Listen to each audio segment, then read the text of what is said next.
Good day. In today's lesson, we're going to talk about writing a literature essay or a literal essay.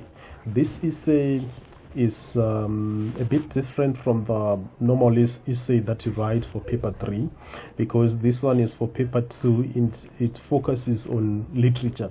In actual fact, it will be an argumentative essay.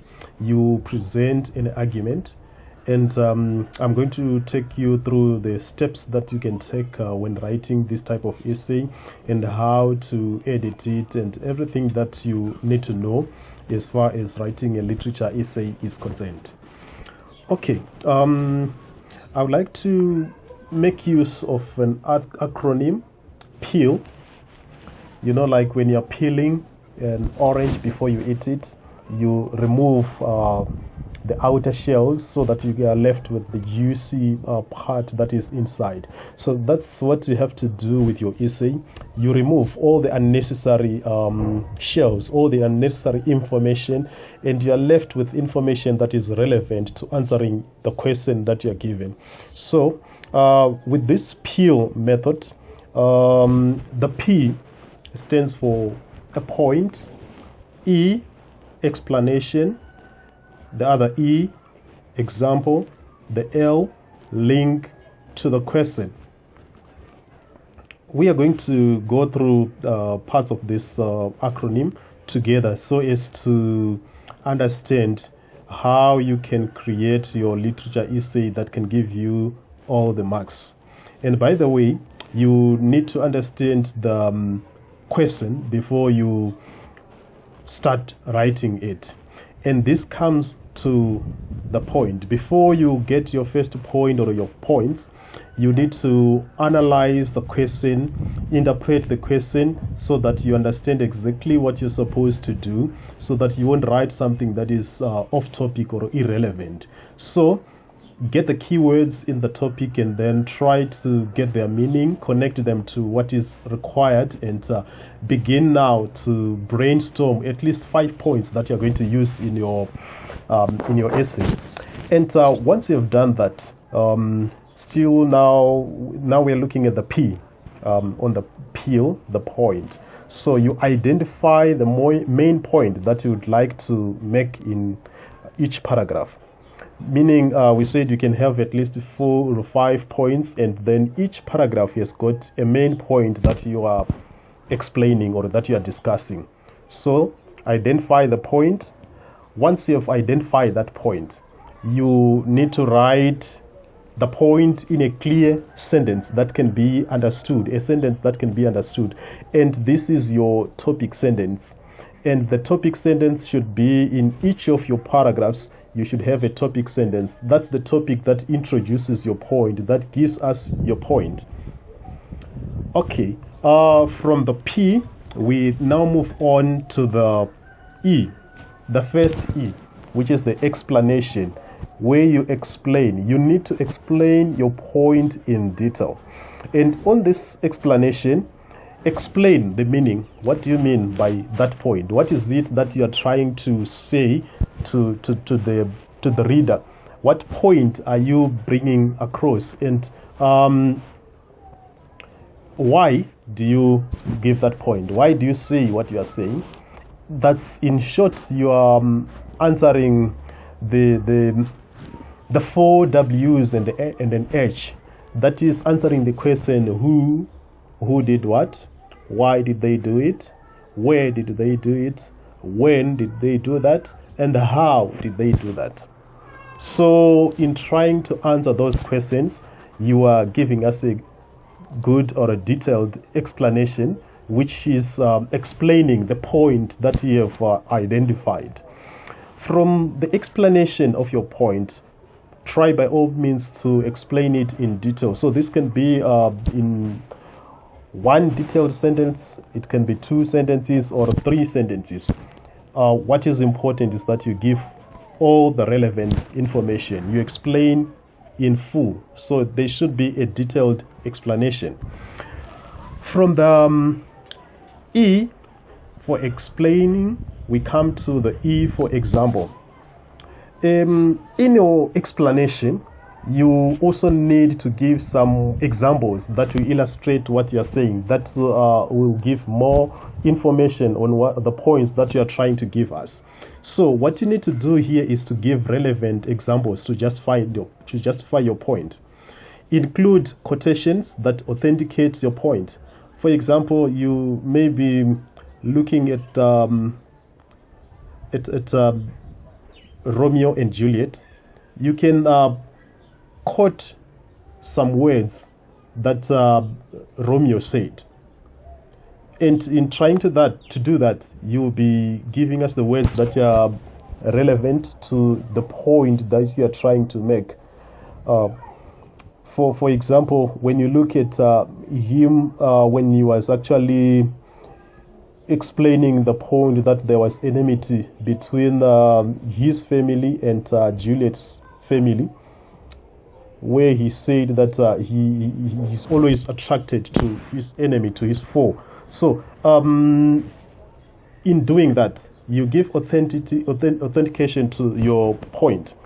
And at the same time, you need to pick specific characters on what they have said, what they have done.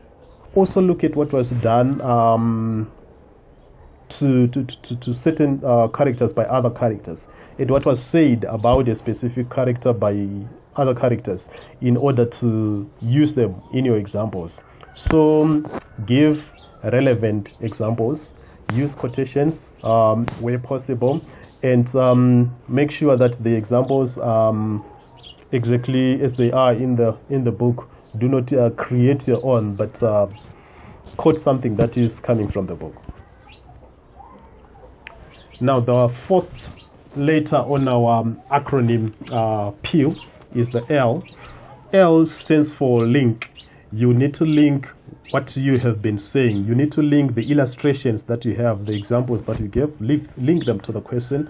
And your link, that is the L that we're talking about, it could actually be a concluding sentence for each of the paragraphs that you have. So the paragraphs that you have at the end, you'll be linking them to the question. So we in short, what we have said is that you identify a point, explain that point, give examples to illustrate that point, link that point to the question.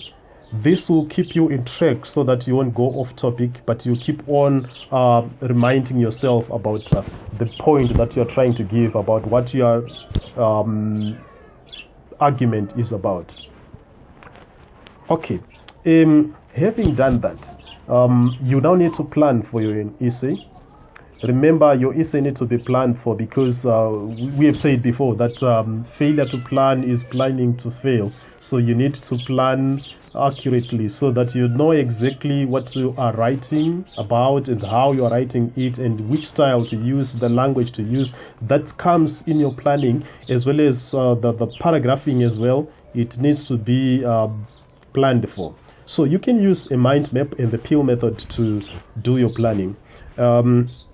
For example, I have got that diagram there that shows the way you can do your planning. So if you are having such a detailed planning like that, for example, you have the P there, that is the first point that you have in your paragraph 1, and then you write a word or a phrase that you are going to use, or that will give you an idea of the sentence that you're going to create in your explanation. The same applies to your example. The same applies to your linking sentence. So you do that for all the paragraphs. And once you have done that, your essay is good to go, because you know exactly what you're going to write in each of the paragraphs. Now, your introduction plays a vital part. Remember, if you introduce your essay in a waking manner, the marker or the people reading won't be interested to find more about what you are saying. However, if you write an interesting introduction and a detailed introduction that clearly shows what you're going to talk about, it gives an insight whether you understand the question or the topic or you haven't understood it. So make sure that your introduction is captivating, and it's detailed. It highlights your point. It clearly gives your point. So introduce your essay by clearly highlighting your argument or the line of thought that you're using on the topic or the question. So your introduction becomes your thesis statement because it gives your line of thinking. It gives the argument that you have. And by the way, it doesn't have to be too long. Your introduction, keep it short and simple. That means that you use the KEYS method. Keep it short and simple. Your conclusion will be summarizing your views or your argument. You will be actually concluding what you've been saying from the introduction and in all the paragraphs that you have. At the same time, you'll be giving some comments or your views about what you were talking about. That's your conclusion. It also have to be short. It doesn't have to be long, because you are not starting something new, but you're just concluding or summarizing what you have been discussing above. After having your essay, after writing your essay like that, you now need to come to the other part, which is proofreading and editing. This helps to remove some mistakes and also to arrange your essays and everything so that it flows, that there will be coherence. You read your essay to check for errors that might be there, rectify all mistakes that you have identified, check for the following: spellings, grammatical or language errors, repetition, irrelevant information, the style that you've used, is it relevant to this type of writing that you are doing. Check also the linking words, that you haven't started with the same words throughout, or you haven't used some linking words like therefore, however, on top of this. Those words, they make your essay to flow. They link one paragraph to the other. Once you have made some corrections and you are certain that you have rectified all the mistakes that are there, you now need to compile your final essay, and after compiling it, proofread before passing it for marking. I believe that this video was relevant to you. If you have benefited more, just click the like button, and you can